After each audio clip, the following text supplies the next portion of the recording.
Front டோரில் போய் நின்றுட்டு சங்கீதம் 121 கடைசி வசனம், உன் போக்கையும் உன் போகையிலும் ஆசீர்வதிப்பார், உன் வருகையிலும் கர்த்தர் ஆசீர்வதிப்பார். ஸோ நீங்கள் அந்த உங்கள் வீட்டு முன்னால் வாசல் நின்று என் போக்கையும் வரைக்கும் ஆசீர்வதிக்க கர்த்தர் அப்படின்னு ஆசீர்வதிக்கணும்.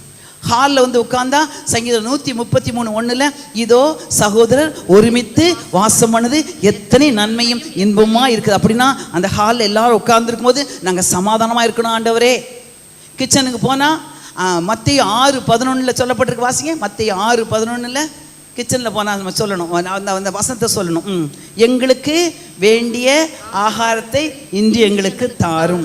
ஒவ்வொரு நாளும் உங்கள் பெட் பக்கம் நீங்கள் போனீங்கன்னா உன்னதமான ஒரு மறைவில் இருக்கிறவன் சர்வ வல்லவருடைய நிழலில் தங்குவான். எல்லா நேரத்திலும் உங்களுக்கு கர்த்தர் கொடுக்குற வார்த்தையை ஒவ்வொரு ரூமாக நீங்கள் சொல்லி சொல்லி சொல்லி உங்கள் வீட்டை ரத்தத்தில் மறைக்கணும். இன்னொன்று, காலையில் எந்திரிச்சு நீங்கள் உங்கள் வீடை ரத்தத்தில் மறைக்கணும்.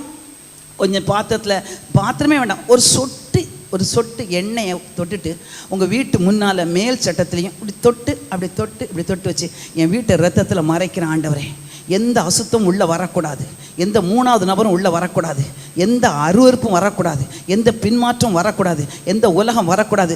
நானும் நீ எனக்கு கொடுத்த பிள்ளைகளும் வீடும் இது உமக்கு சொந்தம், நீங்கள் மட்டும்தான் வாசம் பண்ணணும். இந்த வீட்டுக்குள்ளே துதியும் சத்தம் ஏற்படணும், இந்த வீட்டுக்குள்ளே ஸ்தோத்திரம் ஏற்படணும், இந்த வீட்டுக்குள்ளே சண்டை வரக்கூடாது, இந்த வீட்டுக்குள்ளே வாக்குவாதம் வரக்கூடாது, இந்த வீட்டுக்குள்ளே சாபங்கள் வரக்கூடாது. இந்த வீடுல உன் அரண்மனைக்குள்ளே, உன் அலங்கத்துக்குள்ளே, உன் அரண்மனைக்குள்ளே அடிக்கடி சொல்லுங்கள், அலங்கத்துக்குள்ளே சமாதானம்னா கேட்டை திறந்து நீங்கள் உள்ளே போகிறீங்களா அப்போவே உங்களுக்குள்ள சமாதானம் வந்துடணும். அப்போ நீங்கள் சொல்லணும், ஆண்டவரே நான் வீட்டை விட்டு இப்போ நீங்கள் போகிறீங்களா உங்கள் வீட்டு கதவை அந்த வெளிக்கதவை நீங்கள் திறந்து உள்ளே போகும்போதே அந்த வசனம் ஞாபகத்தோணும், என் அலங்கத்துக்குள்ளே சமாதானம் உண்டாகட்டும். அந்த சமாதானத்தை பெற்றுக்கொண்டு உன் வீட்டுக்குள்ளே போகும்போது உன் வீட்டுக்குள்ளே சுகமும் தங்கி இருப்பதாக. ஸோ கர்த்தருடைய வார்த்தையை நீங்கள் பிடித்து கொண்டு